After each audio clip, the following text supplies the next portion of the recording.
మీరు అంటరాని వాళ్ళు ఎస్సీ ఎస్టీలు కాదు, ది గ్రేట్ చంద్రబాబు నాయుడు మీరు కాదు. కంబకులంలో పడితే అగ్రవర్ణం అంటే బుద్ధులు రావు, క్యారెక్టర్ ఉండాలా, ప్రవర్తన ఉండాలా. ఐ లవ్ మీకు. అవి జగన్కున్నాయి, అవి జగన్కున్నాయి, నీకు లేవు. నువ్వు హానెస్ట్ ఫెలో ఎన్టీఆర్ని చంపావు, 23 ఎమ్మెల్యేలకు ఉన్నాడు. సిగ్గులేదా? పురంధేశ్వరి గారు క్వశ్చన్ చేశావా? 23 ఎమ్మెల్యేలు అతన్ని జగన్మోహన్ రెడ్డి ఎట్టుకుంటారు ఫూ అని సిగ్గులేదా అడగరే చంద్రబాబుని? మీరు ఏదో పనులన్నీ చేస్తారు, మీ బావ అయినా ఇష్టపడతారు. మళ్ళా బావను జైల్లో పెట్టకుండా మళ్ళీ తీసుకెళ్లిపోతారు. మీ సిస్టర్ కొడుకుని బాలకృష్ణ ఇద్దరు టప టప టప కాల్చాడు. చాలా చిరుచు నవ్వుకొని బాలకృష్ణ బుద్ధి పెట్టి భలే కాల్చావు అని కోర్టుకు వెళ్ళారు. కోర్టులో తప్పుదారు పట్టించి ఇద్దరు కాలిస్తే ఎవడైనా నాలాంటి ఎవడైనా సరే కనీసం అరెస్ట్ చేయరండి, కనీసం సెల్లో బెటరు, కనీసం జైల్లోకి వెళ్ళరు, కోర్టులో బెటరు, జైల్లో బెటరు.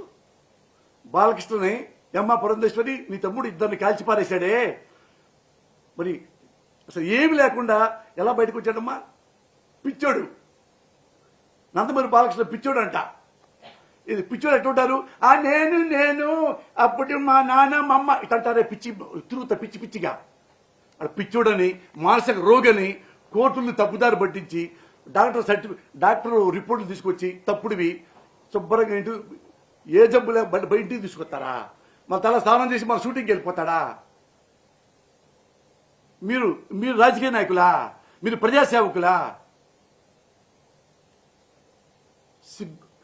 సిగ్గుపడదామండి, సిగ్గుపడదాం. రాంగ్ రూట్లో రాలేదుగా జగన్మోహన్ రెడ్డి.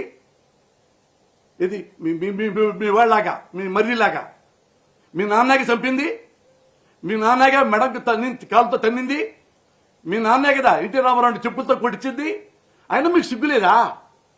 మీ నాన్న చంపినోడిని మళ్ళా బుధానికి ఎత్తుకుని సిగ్గుపడిపోతున్నారే దగ్గరికి వచ్చి. అలాంటి వాడు కాదు జగన్మోహన్ రెడ్డి. మీరు కులంలోంచి పుట్టారు, జగన్ జనంలోంచి పుట్టాడు. అదే తేడా. ఎప్పుడు ప్రజలు మిమ్మల్ని క్షమించరు, మిమ్మల్ని ప్రోత్సహించరు.